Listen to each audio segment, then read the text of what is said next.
Hi, my name is Khleif, and I'm the host of the Lifetime Cash Flow Through Real Estate Investing podcast. And every week I interview multifamily rock stars, and we talk about how they've built incredible wealth for themselves and their families through multifamily properties. So hit the like and subscribe buttons to get notified every Monday when a new episode comes out. Let's get to it.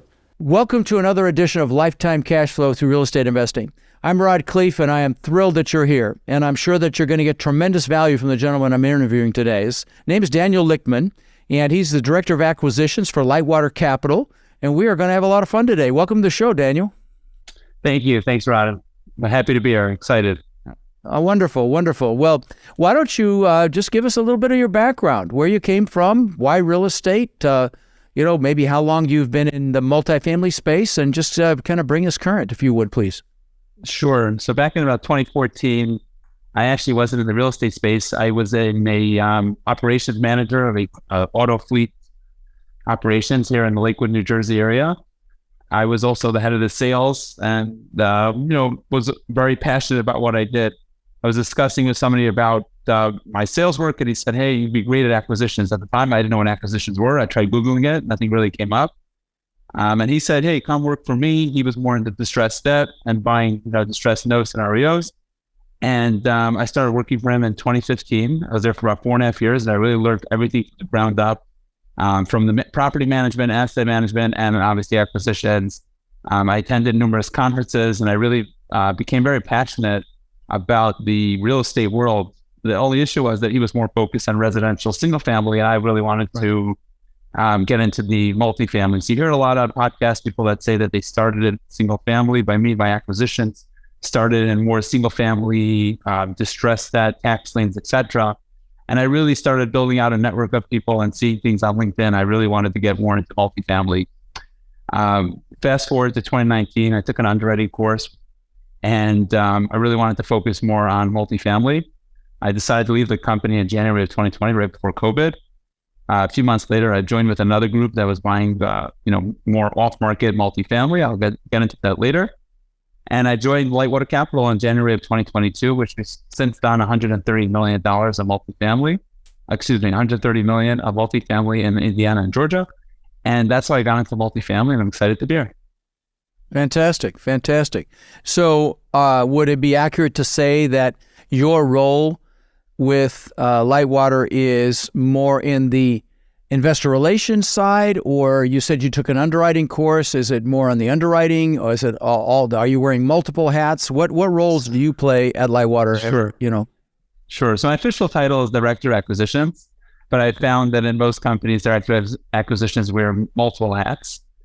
Besides being on top of the acquisitions, I'm also the VP of Asset Management. I make sure that all our deals are operating smoothly and efficiently. And I also help with investor relations. Investor relations may be with making sure that they have access to our platform or portal that we use for our investors. Another thing is helping raise equity. Always looking to meet with new people and network with new people that may be interested in investing in our deals, whether it's friends, family, institutional funds, family offices. That's something, obviously, since I'm the one that's underwriting the deals and, really vetting the deals, I really have the, knowledge of the deal that I could go and explain the deal and explain the returns, etc. So I really wear multiple hats, but my main role is Director of Acquisitions. Yeah, that's actually kind of interesting that you're doing so many different things. How big is the team that you work with? Just curious. So we have two divisions. We have one company called J. Wasser & Co., which is a New York property management company. Okay. And in 2019, they formed Lightwater Capital to start investing in multifamily out of state. The team is about, it's a small handful of team that are in the Lightwater itself. I have myself as Director of Acquisitions, and we have two main principals, one that focuses more on the actual, underwriting and investor relations, another one that's focused more on the asset management. And we have a handful of team, and we have a handful of people, on site as well as with our on top of the management. Gotcha. Okay. Well, yeah, you said you were doing investor relations, acquisitions, and asset management. That's a lot. Actually, I would love to talk about asset management a little bit because, sure. Well, let me ask you this: what class of properties have you purchased, A, B, or C, over this last period of time? Sure. So most of our portfolio of the 2,500 units we have is most of it is Class C properties.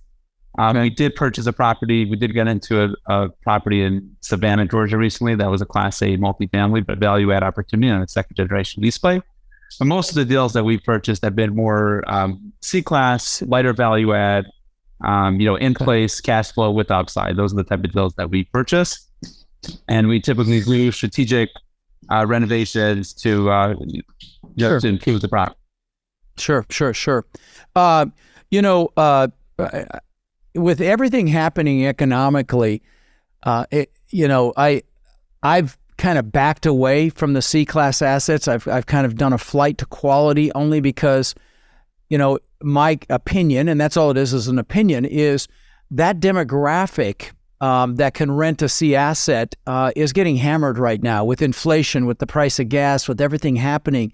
Are you starting to see any hiccups at all with your portfolio where, more delinquencies, more vacancies, anything of that nature? I'm just curious, with your finger on the pulse, if you're seeing any changes happening.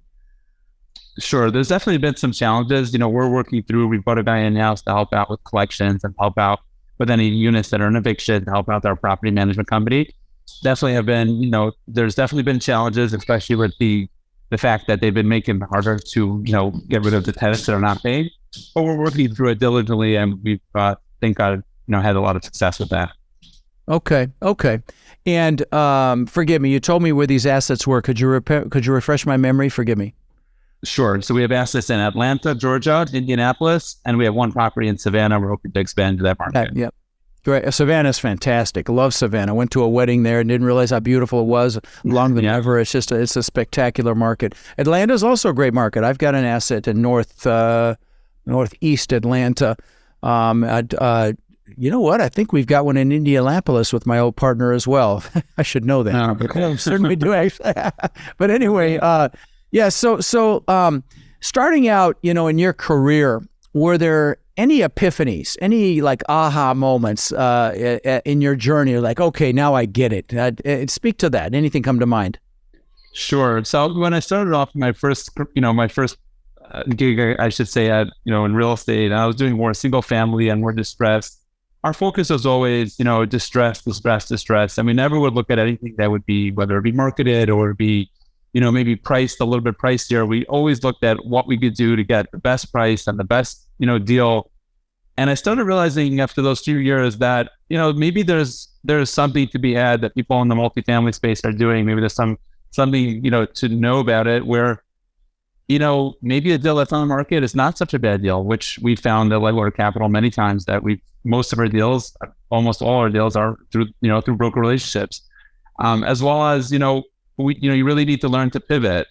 Even when I left the company at the beginning of 2020, I thought, oh man, a month or two later was COVID. Maybe I left at the wrong time. It really took a long time for anything, if any, distress to come up. And even now, we're just barely starting to see some distress, and most topics have been bailed out. So what I've seen is that there's always opportunities, even in markets like today, to find the right opportunity. And that really, once I got into the multifamily space and I started seeing how that could work and going from single family residential to multifamily, that was really my aha moment. This is a real way to scale and a real way to make a lucrative business out of multifamily real estate. No question. So let me ask you this. What would you say is the most challenging part of your role? Like you say, you wear multiple hats. What's the most challenging part? That's a great question. I think it's a matter of just staying focused and on the deals and just making sure that I'm constantly seeing, and there's deals that come to me all the time, especially since we do work with a lot of brokers. So it's a constant juggle of making sure that you're in touch, constant communication with the brokers. If you don't like a deal, it's obviously sensitive. You have to tell them why you don't like the deal and try to be in front of them as much as possible. And also I try to make sure that I spend time on the operations of the properties to make sure that they're running as smoothly as possible. So, that's definitely something that I try to make sure that I focus on each thing and really time block everything accordingly. Yeah, sure. So, on the asset management side of things, what, I'm assuming you're having weekly calls. Would that be an accurate statement with your team, your property on-site team? And what sort of KPIs are you monitoring? So we always look at what our collections look like. We look at the traffic. We always like to make sure that the leasing, we like to see the move-ins. We always For example, on our Atlanta properties, we have several properties and we'll have our management company on, and we make sure that all our managers are on the call so they can hear when one property is doing a little better than the other property. We congratulate them. We say, hey, so-and-so, what are you doing? And we always look for a team effort to figure out, hey, what's working for you at this property? How can we do it at the next property? So we always look at the leasing, the traffic, the move-ins, the move-outs, the pending renewals. We also look at, obviously collections are important, and we always discuss, where the rents are at and making sure that we're at, the right rental amount. And if there's a need to pivot, we'll definitely be there, and we look to pivot and to make sure that our properties are running as smoothly as possible. No, that's good. And one of the things that we do on our assets is we look at the entire marketing funnel. Like, how many people are contacting us? How many of those? What's our response time on that? How many leads are turning into appointments or calls? How many of those are turning into applications, and how many of those applications are turning into leases? We look for a breakdown in any one of those steps, which I'm assuming you do the same thing, but that's just a really important piece where you're being a little more micro, especially in this market right now. And of course, tenant retention is critical. Do you guys track work orders and how long they're open, for example? Do you do that? Sure. So on the weekly call, we created a spreadsheet to keep track of all our work orders, to see from the week by week, to see how many work orders are open, how many work orders have been closed. And there's times that we've noticed that maybe some work orders were just too many outstanding. And we've jumped in, because we use third-party management, but we asset manage all our properties. We've jumped in and brought in outside help to come and just focus on those work orders and focus on those punch lists. And that's been a big help to really step in and help out the property management company to make sure that they're, that they're getting the work orders done in a timely fashion. So sometimes. Good. Yeah. Sometimes you'll get a management company and you'll have to insist that they pull somebody from another asset to get things cleaned up if there's a problem like that. It's so important because tenant turnover is your highest cost. So you want to do everything you can to minimize that. And, I'm sure you do this as well, where, you have someone in the leasing office follow up on every work order to see if the tenant's satisfied with the work that's been done. So, you really got, especially in this market that we're heading into, this volatile market where people are struggling, tenant retention is critical. And so, all of these, and the reason I bring this up is and I asked you about KPIs is because, managing well in a recession is super, super important. And there are a lot of people out there that have purchased assets that have never gone through a contraction, have never had to deal with, slow pays, with delinquencies, with issues of that nature. And so, right now more than ever, that's going to be a critical piece of, running a property effectively. In fact, I host a mastermind. It's the largest of its type, I think, in the planet. It's called the Multifamily Boardroom. There's about $16 billion in assets represented by the members, and we're meeting here within the month in Dallas, and that'll be the topic of this meeting. We meet 3 times a year, but it's going to be asset management. It's going to be KPIs. It's going to be running a property efficiently. We're also going to talk about that happening with the bridge debt and some opportunity there, and of course some calamity there for some of the people that are caught up in bridge debt that didn't prepare for it well, but. Okay. Well, listen, one of the, some of my listeners are aspiring multifamily investors. They haven't pulled the trigger yet. Could you maybe share some words of wisdom with somebody that hasn't done this yet? They know they should. They know they should, get off their and make something happen for themselves. Share some thoughts with them if you would. Sure. I mean, so one thing that comes to mind, which is pretty obvious, is obviously you have to start somewhere. So it's always important to just, make it happen. Start today. Find what you're good at. Find the right thing that you're good at. If you're good at raising equity and you could bring money to the table, that's your role. If you could help with the asset management in today's market, for sure, that's super important. If you're a guy that could do acquisitions and find opportunities and underwrite the deals, that's your opportunity. So you have to find your thing that you excel at. And obviously I would highly recommend going to networking events, really standing out at these events, just really being out there and being available and showing up and coming to numerous ones. It may not happen after the first event. It may not happen in the second event, but you keep going, you meet at masterminds or other networking events, and you start seeing some deal flow. You start meeting people that want to do deals in different markets. I happen to be at a real estate chat that there's always different, different opportunities that come up, whether they be land opportunities or multifamily opportunities or office space or whatnot, or different people offering services. So there's a lot of different ways to get involved. And if you feel the need for education, there's plenty of good education books and courses and videos and podcasts such as these podcasts that really help aspiring investors get out there and start investing.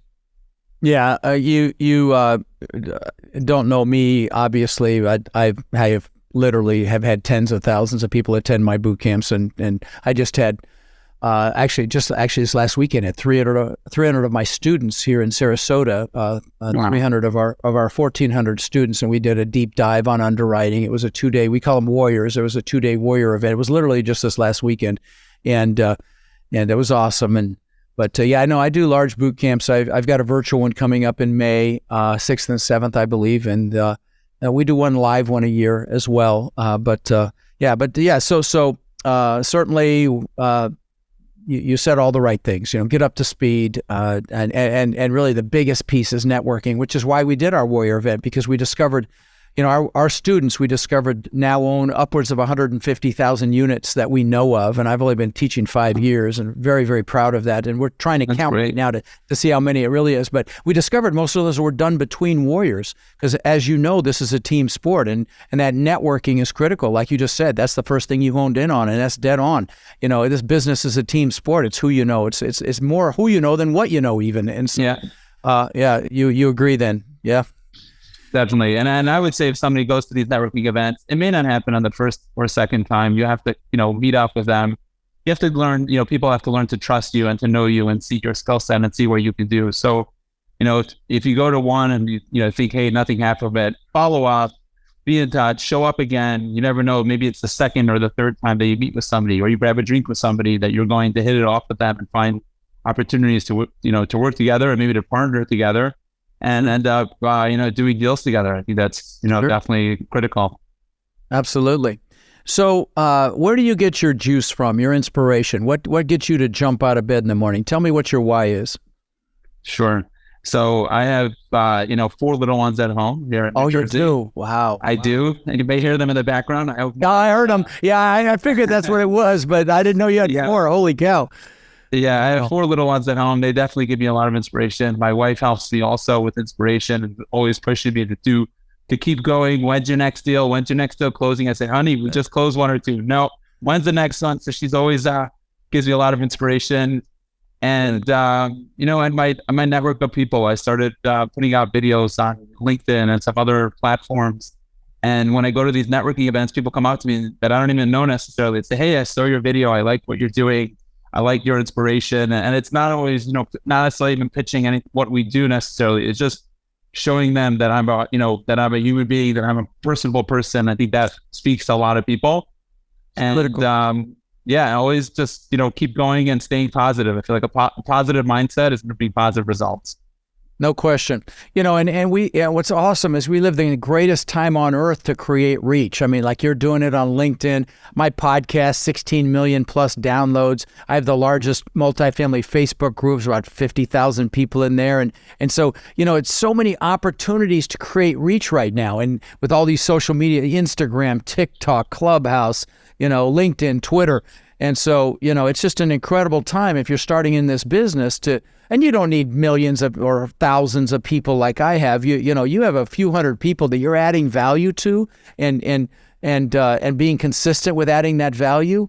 When you've got a deal, or you need to raise some money, or you're doing anything, you've built that goodwill by adding value, which is what you're doing with your videos. Yes, I mean you're just adding value, and it comes back to you. Yeah, love it. So, what's your definition of success, Daniel? What's success look like to you? I think it's a matter of being able to do deals even in today's market. I think that's definitely something of success. Thank God we're staying active and we're busy and finding opportunities even in today's market. That's definitely a success. I think another success is really making my family happy and being able to do things with them, and really not just being so busy with work, but also being able to give back to my why and really being able to give back to my family and to my community and to help out people. I love helping people that need opportunities, whether it's a job or they need looking for an opportunity, just somebody to help them, connect them. I love connecting. I'm always trying to help people.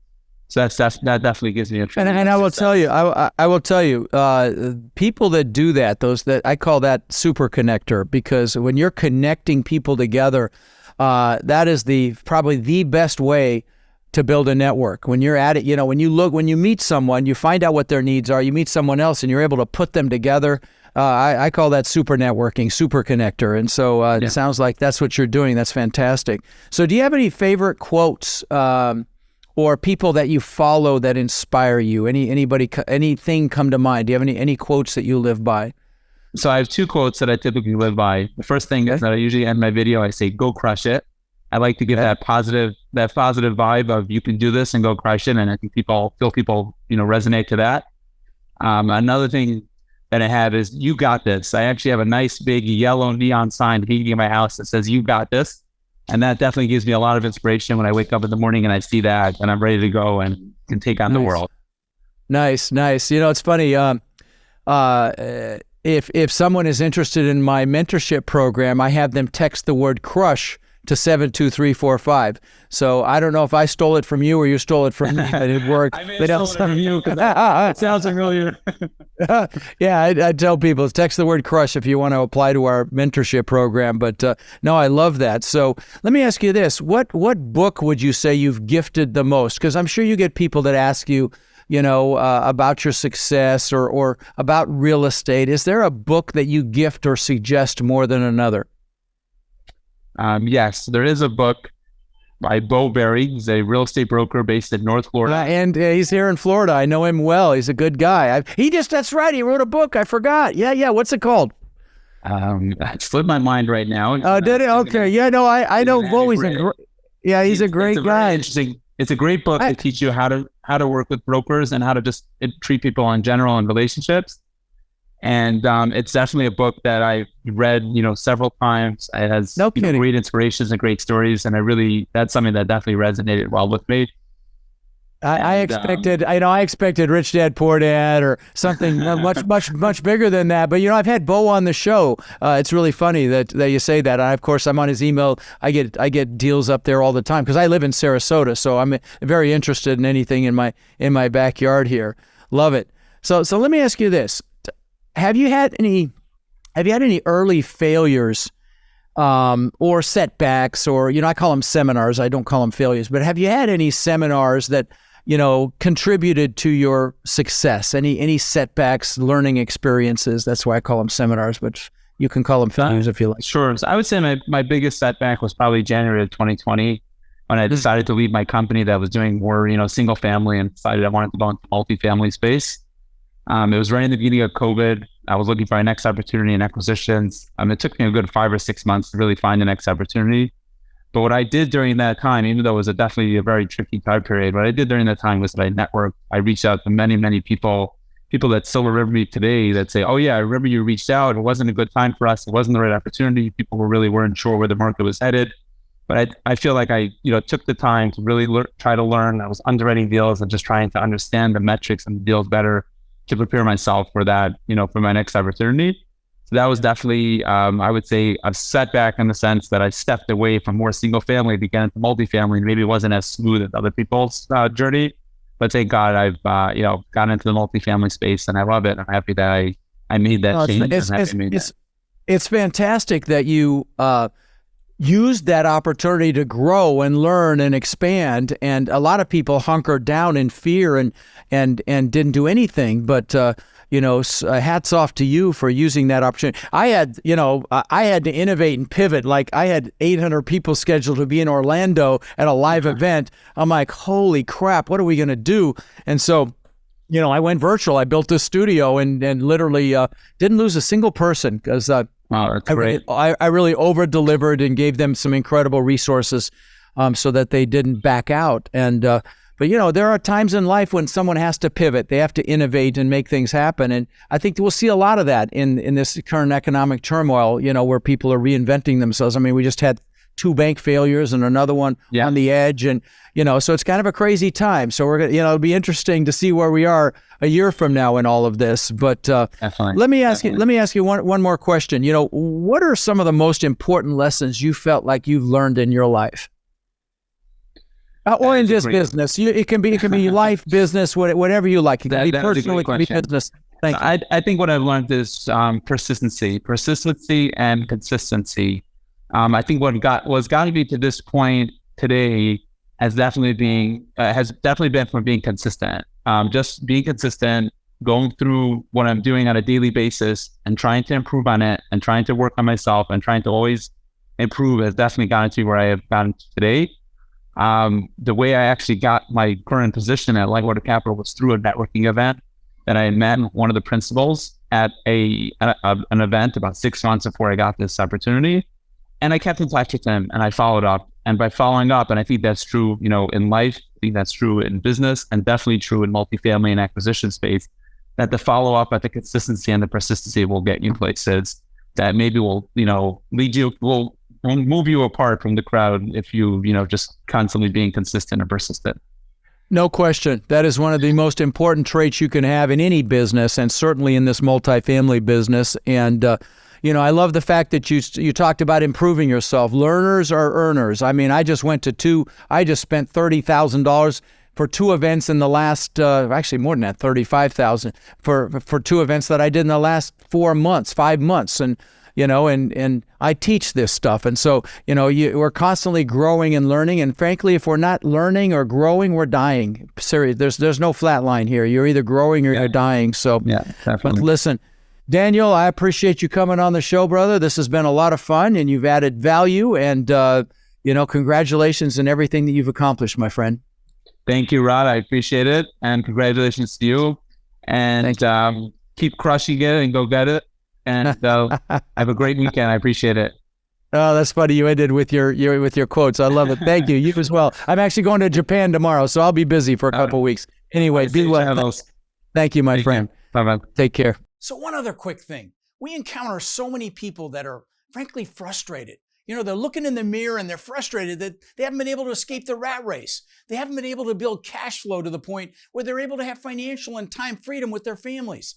And maybe they see other people buying real estate and creating, incredible cash flow. And they think, well, it's just scary. Buying apartments is intimidating. And I get it. See, that's why we created our Warrior Mentorship Program. They're our coaching students and they've had extraordinary results. My students, I've been teaching about 5 years and they own upwards of 140,000 units now that we know of, right? And we feel like it's just getting going. Now we're looking to grow this group and really take it to the next level. And honestly believe that the greatest transfer of wealth could be upon us right now with this current economic environment. Everything's going on sale. So we're looking for people who want to follow a proven framework, really like a blueprint or a map, literally step by step. And then they're able to leverage our systems and our incredible network to raise money and equity, to find deals and close those deals and build partnerships, really nationwide. So if you're interested in finding out more about how you can become more in our incredible network and take advantage of the unbelievable opportunities that are upon us, you can apply to my Warrior Mentorship Program by texting the word CRUSH to 72345, or you can go to mentorwithrod.com. And what we'll do is we'll set up a call so you can check us out and we can check you out and see if it's a fit. Now, again, you can go to mentorwithrod.com or text the word CRUSH to 72345 to apply, and we will speak soon.